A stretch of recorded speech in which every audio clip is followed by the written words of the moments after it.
Hi everyone, welcome to my English. My name is Hira and today we will be doing the next question type in IELTS listening, and that's called matching and classifying questions. Matching type questions are pretty common, and here you'll see two sets of words or sentences. There is a slight difference between the two, and I'm going to show you how do these questions look like first of all, and then I'm going to tell you what are the tips for doing such questions, and then we are going to take up one exercise based on matching and classifying questions. So let's get started.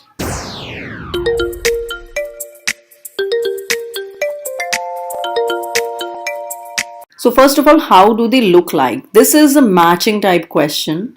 So as you can see, there are alphabets above and these have to be chosen.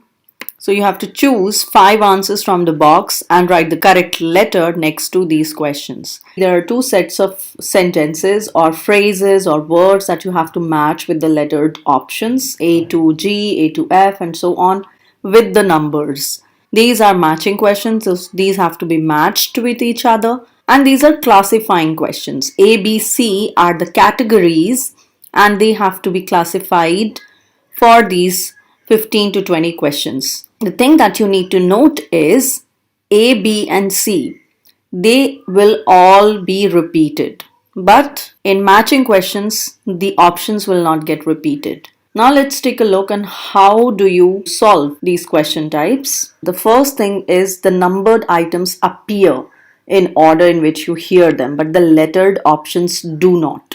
So you always have to focus on the numbers and not on the letters. Next thing is make sure you read all the options before the recording starts. And finally, the words that you hear that give you the right answer may not be the same as the words on the page. On the other hand, you may hear the exact word from one of the options, but that does not necessarily mean that it is the right answer. So look out for synonyms. Look out for paraphrasing. Now let me just show you how does a question looks like. This is 14 number listening test and it's test number 1 for general. So if you're completely new to IELTS, let's take a look at all the question types. So this, as you can see, is a form filling type question. This is multiple choice question. This is a classifying question. As you see, A, B, C and these are the options. This is a classification question.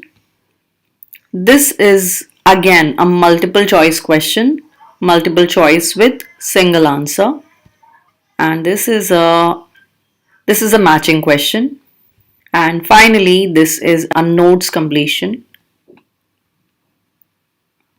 Now let's take a look at this first. So we are doing a classification question first.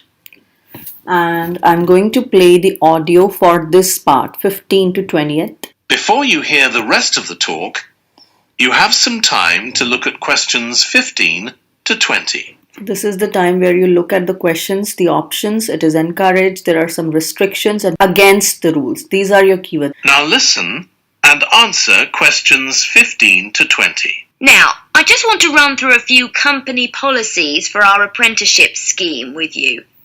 Most importantly, the internet. As part of your job, you'll be doing some research online, so obviously you'll have unlimited access for that. But please don't use it for personal use. You'll have your own phones for that. Some of you have already asked me about flexible working. After your probationary 3-month period, some of you will be eligible for this. But it will depend on which department you're in and what your personal circumstances are. So please don't assume you'll automatically be permitted to do this. I want to make sure there's no confusion about our holiday policy. Apart from any statutory public holidays, we ask that you don't book any holidays until after your 6-month apprenticeship has finished. Time off should only be taken if you are unwell. Please speak to your supervisor if this is going to be a problem. You'll be expected to work a 40-hour week, but there may be opportunities to do overtime during busy periods. Although you're not required to do this, It can be a valuable experience, so we advise you to take it up if possible. Obviously, we understand that people do have commitments outside work, so don't worry if there are times when you are unavailable. As you know, we don't have a formal dress code here. You may wear casual clothes as long as they are practical. And the only restriction for shoes we have is on high heels for health and safety reasons. Comfortable shoes like trainers are preferable. There's a heavily subsidised canteen on site where you can get hot meals or salads cheaply. Snacks and drinks are also provided, so we've decided to introduce a no-packed lunch policy. This is partly to encourage healthy eating at work and partly to stop people from eating at their workstation, which is unhygienic.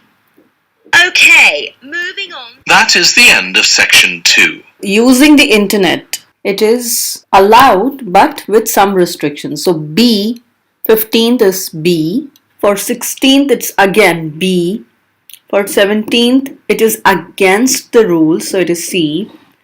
18th is working overtime, it is encouraged, A. Wearing trainers, A.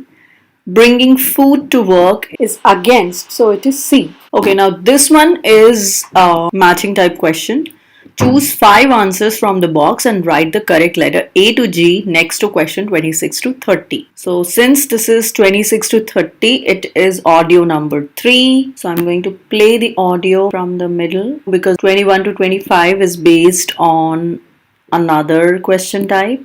Before you hear the rest of the discussion, you have some time to look at questions 26 to 30. Okay, so important thing is you make a note of these: historical background, geographical factors, past mistakes, future risk, international implications.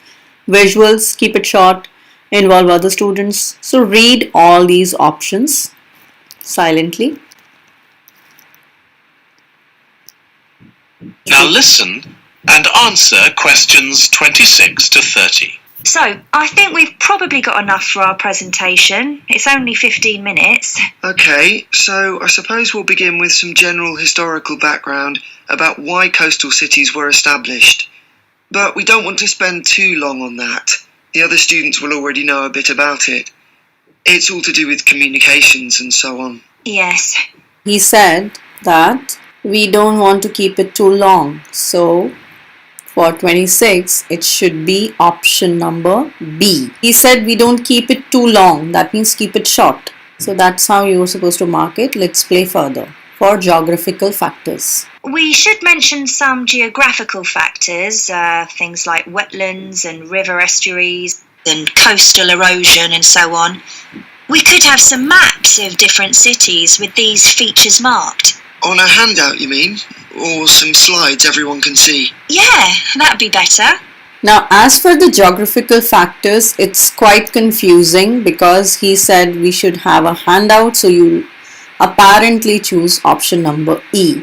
But it is not, because he said later that we could use some slides or something. So slide is nothing but a visual. So for 27th, it's going to be answer A and not E. Okay, now I'm not going to stop in between. I'm just going to play it in a flow. It'd be good to go into past mistakes in a bit more detail. Did you read that case study of the problems there were in New Orleans with flooding a few years ago? Yes, we could use that as the basis for that part of the talk. I don't think the other students will have read it, but they'll remember hearing about the flooding at the time. Okay. So that's probably enough background.